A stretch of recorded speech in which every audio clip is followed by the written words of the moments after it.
What are your thoughts about that? The biggest thing that I don't like about predictable needs that a team has, going out looking for players that it basically broadcast around the league that they want.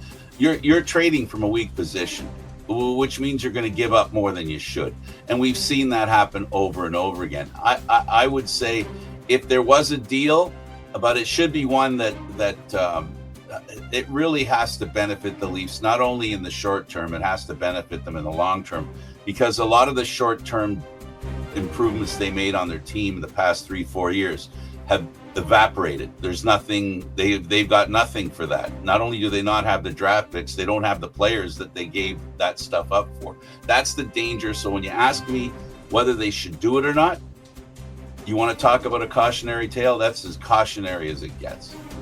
Yeah. Like here, I think what the cautionary tool that I've always had the issue with, and this is especially in the Kyle Dubas era, I have no problem making trades and trying to get players that are going to help you be competitive. No issue with that. Draft picks don't always work out. We've seen it with the Leafs. Unfortunately, the drafting record hasn't been stellar. So you go and you get a Dakota Joshua. Well, yeah, you pay. There's got a bit of a higher cap, but you pay a fourth round pick. For him. You got him for 2 more years because he's not a free agent until 2028. Michelli fits the same category. Michelli, he's in the final year of his deal, but he's an RFA, so you control his rights, and you only gave up a 3rd round pick for him.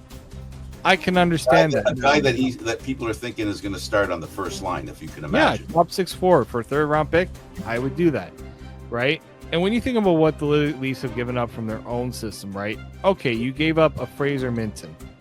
That's a young prospect, right? That you saw as among your top. I think at the time probably would have considered him a top 5 prospect when they traded him. You got Brandon Carlo, but you got Brandon Carlo for 2 more years. You didn't give it up for a 30 and up defenseman, a big, good defenseman. Yep, 28 years old, manageable cap hit because you also got some retention on it as well, right? I'll look at the Nikita Grabankin one. Well, you got Scott Laughton for an extra year after this. 30 years old, a little bit on the older side. I mean, 30, in my opinion, is not old. For some people, that's old. But you didn't give up. You gave up the 1st round pick. I think was more valuable than the Grabankin, just because of the type of player he was, right? Absolutely. This is where, because of too often that we have seen this Leafs team move.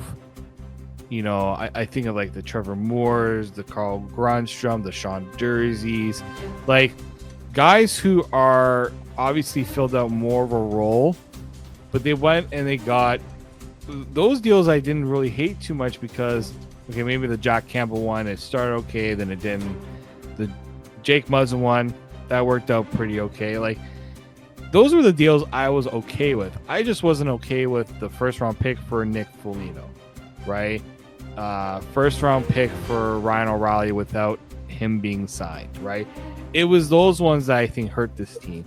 And that's why when I'm looking at the Easton Cowan one, that scenario, I'm not trading Easton Cowan for a rental. If somebody were to tell me putting up that deal, I would say no way, only if there's a deal with a player that's either signed or is going to sign, right? You can't leave it up to chance that you're going to trade for a player and maybe he decides to stick around. Well, sometimes we find out that doesn't necessarily happen. We thought maybe the Leafs could get Ryan O'Reilly signed. Well, no, he never really wanted to stay in Toronto. Maybe that would have changed with if Craig Berube was in the fold, maybe that would have changed a little bit, but I doubt that. Honestly, I doubt that. So that's kind of where I think the cautionary tale has to be. If you're going to move in Easton Cowan, it cannot be for a rental. And I think this team's lack of draft picks also kind of show that you can't just part with an asset like that without having a for sure, okay, at least we're covering ourselves for more than just 1 year if we're going to do that type of move. Absolutely. I couldn't agree more. I think the situation, David, that I think underlines what you're talking about when you say trading away young players. I think that we have a situation now in Toronto where you have a coach and a general manager who, in my opinion, see eye to eye on what they want to do. There's very little daylight between the two. If I can go back to the Dubas thing and him talking about his worst regret or one of his biggest regrets, for him, my biggest regret would have been when Mike Babcock, immediately after the first playoff, and then repeated it into the season and into the next playoff, was he wanted guys that were a little more abrasive, and he wanted a good shutdown defenseman. Not only did he talk to Dubas about it, he talked about it through the media, and he told the media, this is what I wanted. And Dubas never did anything going in that direction.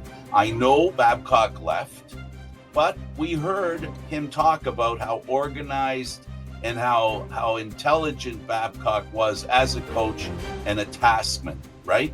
And to say that and not having listened to what he said is another one of those regrets that he's subliminally sending when he talks well about Babcock, is because he didn't listen to Babcock when he should have, and the Leafs wouldn't be where they are today.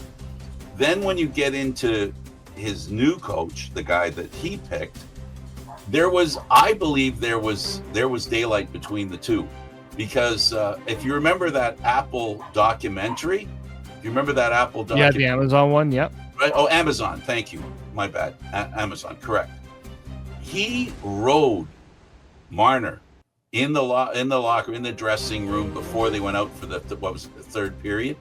He rode Marner, and you could see right then and there that he didn't have the patience for Marner, and that friction was never dealt with. And again, when you talk about giving up players, David, you can't give up on players you have, and you have to figure out which players you have that you can't keep. For me, that was one of the important moments when I figured if it was a time for him to pick between the player and the coach. So when you make moves, it's not just the young guys that you trade away. It's not just the guys you bring in. It's the guys you have in the organization. The same thing with Marchment. A misstep was obvious. He felt he made a misstep. And I believe the Marner misstep with his coach, Keefe, was another one. And you're giving away young players because you're trying to hold on to an idea that isn't working. Yeah.